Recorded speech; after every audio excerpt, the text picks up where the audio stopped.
अस्सलाम वालेकुम। मैं ईद की छुट्टियों के लिए गांव आया हुआ था और यहाँ नेट की भी बड़ी प्रॉब्लम है।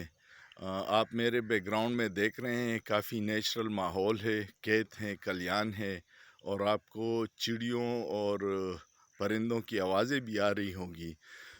लेकिन कल एक इंटरव्यू नसीम ज़ोहरा के साथ हामिद मीर का हुआ है जिसने एक तूफ़ान बर्पा कर दिया है। अब इसके दो पहलू हैं।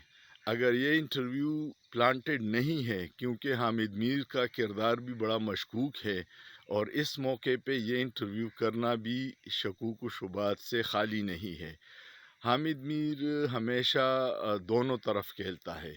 अगर ये इंटरव्यू प्लांटेड है तो फिर ये इस्टेब्लिशमेंट और अपोजिशन की कोई नई चाल की शुरुआत है, और अगर ये प्लांटेड नहीं है तो अब लोगों को समझ आ गई है कि जो रोज़ाना लोगों पे गद्दारी गद्दारी के टप्पे लगाते हैं वही इस मुल्क के सबसे बड़े दुश्मन हैं। जनरल बाजवा मेरे ख़्याल में पाकिस्तान की तारीख़ का याह्या ख़ान के बाद सबसे बदनाम तरीन किरदार है।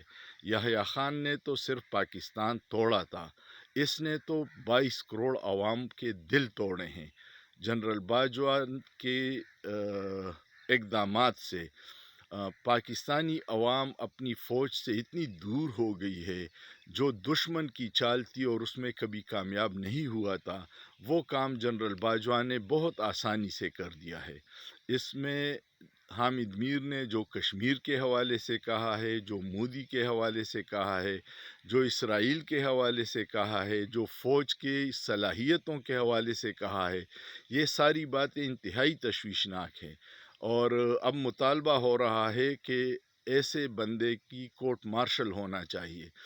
ये जर्नेल अपने आप को हर आइन कानून से बालातर समझते हैं क्योंकि उनके पास ताकत होती है, और ताकत में ये इतने आंधे हो जाते हैं कि वो अपने आप को अक्ल कुल समझते हैं।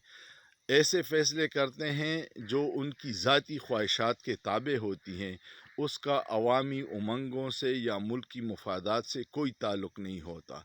और हमेशा से अब आप देखिए कि फिर बाजवा के जाने के बाद भी वही इक़दामात हो रहे हैं जो 1971 में बंगालियों के ख़िलाफ़ होते थे, वही इक़दामात अब उसके जो जाननशीन हैं उसके दौर में हो रहे हैं। अली अमीन गंडापुर के बाल काटना, शहबाज गिल पे तशद्दुद करना, आज़म स्वाति की फैमिली को उनकी वीडियोज़ भिजवाना, ये ऐसे इक़दामात हैं कि ये रिजीम चेंज के बाद एक नया सिलसिला शुरू हुआ है।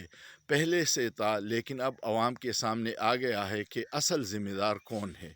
और यही दुख की बात है कि जिनको आवाम अपना मुहाफ़िज़ समझती थी, जिनके होने से वो पाकिस्तान को महफूज तस्वुर कर सकती थी, कुछ किरदारों ने उस सारे मामले को मशकूक कर दिया है। जनरल बाजवा के बारे में हामिद मीर के इंटरव्यू के बाद ये लाजिम हो गया है कि जनरल बाजवा उसकी क्लैरिफिकेशन दे दे।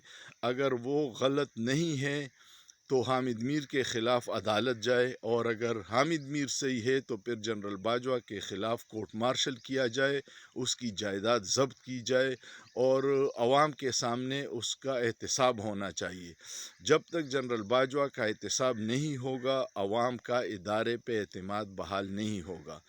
ये अच्छा मौका है कि जनरल बाजवा से हिसाब किताब करके अवाम के एतमाद को जो ठेस इस जर्नेल ने पहुंचाई है और पाकिस्तान को इस तबाही के दलदल में धकेला है, इसका एहतसाब बहुत ज़रूरी है। ईद के दिन में ये मुझे बड़े अफ़सोस से ये व्लॉग करना पड़ रहा है। मेरा ख़्याल था कि मैं ईद के 3 दिन कोई इस तरह की बातें नहीं करूँगा, लेकिन मजबूरी है, ये मुल्क को लूटने और नोचने वालों के चेहरे बेनकाब करना बड़ा ज़रूरी है। नेचुरल माहौल है, उम्मीद है आपको ये भी पसंद आया होगा। और अगर ये व्लॉग पसंद आए तो बराए मेहरबानी मेरे चैनल अनीस ख़ान ऑफ़िशियल को सब्सक्राइब कीजिएगा, कमेंट्स कीजिएगा, दोस्तों के साथ शेयर कीजिएगा। बहुत शुक्रिया। लेकिन सोचिए, सोचना जुर्म नहीं है।